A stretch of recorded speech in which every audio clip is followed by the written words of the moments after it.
text stands, Figaro is simply stating, with the little lady, with the gentleman, with the little lady, with the gentleman. But it is the way the lines are sung, and the la la la la lines in between, that can paint what the character of Figaro means by these lines. Many men choose to paint the text in very contrasting ways for these two lines, making con la donnetta softer, slower, and more light and smooth in vocal timbre. We are, after all, talking about a woman. The phrase col cavaliere can be sung faster, louder, and with a full, warm sound. This choice shows the difference between the character of the man and the woman, or Figaro's attitude toward them. Battistini and Ruffo both add turns on the A flats in measures 141 and 143. Amato, Gobi, and Milnes add more color to the phrases, as does Merrill, who adds a very bright and almost nasal color to the character of the Donetta. Winogradov not only changes the color between the two genders, but also adds more vibrato on the text Cavaliere. Russell Braun, in 2008, ascends from A to B on the phrase col cavaliere on the syllable ca. This following section of music, which has the same text, is seldom performed as notated in Rossini's score. The filigree of the nonsense syllable la and its variations, leran or lera, etc., is used to effectively paint a picture in the mind and ear of the audience what kind of business or drama Figaro gets involved in from day to day. The la la la sections of this musical phrase are composed with a leap between the C and E flat, as well as the B and the D. These portions of music are normally sung with passing tones between the leaps, ornamenting the line, as you see here below. And here. Thus, the 5 notes in measures 145 and 146 become 7 or 8 notes, and the 4 notes in 147 become at least 6 notes, though very often this is only the minimum. We are, again, still talking about baritones. All the men in the study have added notes in this section of the aria, with the exception of Battistini in 03 and Hampson in 94. Hampson does not slow down for this section of music like the other baritones, but sings a tempo to the end of the section at measure 150. Campanari, Francisco, and Diego Urza sing the cut and therefore skip this section. Some of the cadenzas are sung simply, while others are exactly as stated above. A few interpretations are more elaborate and less predictable, such as Ruffo in 1906, Gobi in 46 and 57, and Pry in 1959. Each cadenza may vary in pitches, tempo, dynamics, and timbre, as with any variety of well-known cadenzas or ornaments. Ruffo ascends from middle C to D and E flat, and then sings D, E flat F, E flat D, E flat and D in quick succession. We will listen to it, but he sings la la la la la la la la la la la. The ornament Gobi uses in 1957 is approached softly, while Pry in 59 uses much more finesse than the average singer. Gobi's other approach in 46 is quite flashy. He sings the anticipated C, D, and E flat, then rapidly repeats the sequence 4 more times. On the last repetition, Ruffo adds a turn on the top, ascending from F to E, D, and back to middle C.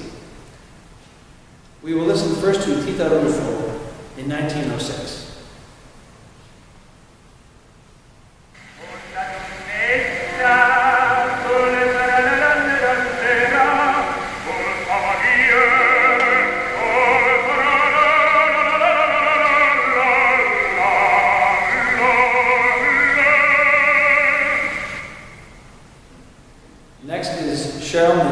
In 1974.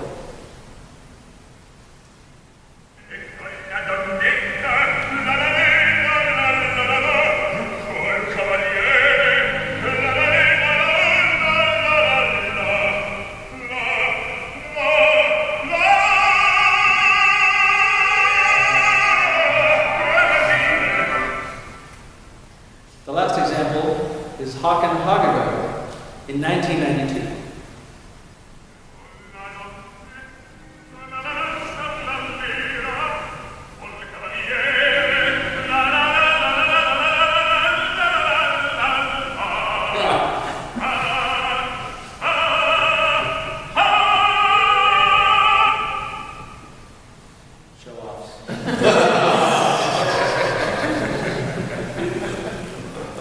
As the small section comes to a close, the half cadence at the last measure, 150, sounds on a G major chord, allowing Figaro to sing an arpeggio up the G major scale.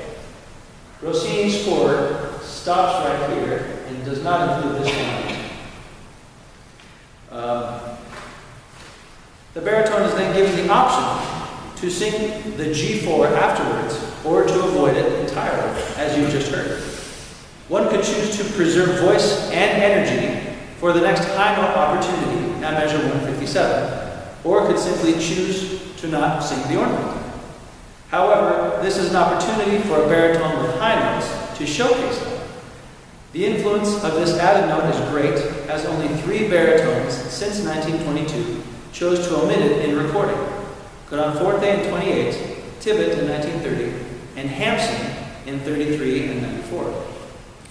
Either due to the reasons previously mentioned, or possibly the influence of a director or conductor. Battistini in 1903 sings a variation that provides a unique contrast.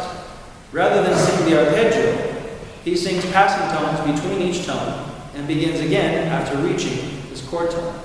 It appears as la la la la. Juan Gradov also sings a variation, but ascends via the arpeggio and continues to the high A beyond the high G, and sings a series of turns descending to the low G3. Some baritones sustain this long, full note at the top of the baritone range and continue singing the next musical phrase in one breath. The recordings of Bastianini in 1956, Leonucci in 82, and Peter Mattei in 2011 are examples of this phrasing. And we will listen to it, because why not?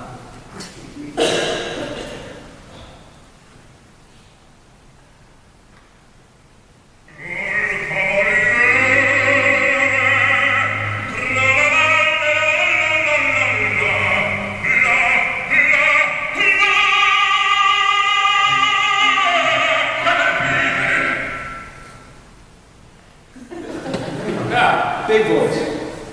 This is Leonucci.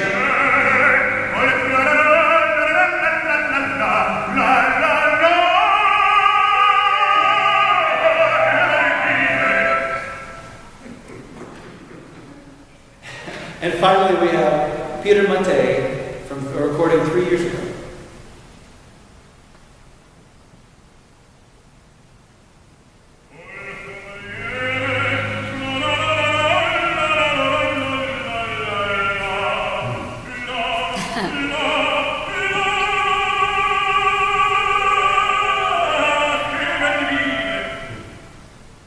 Impressive.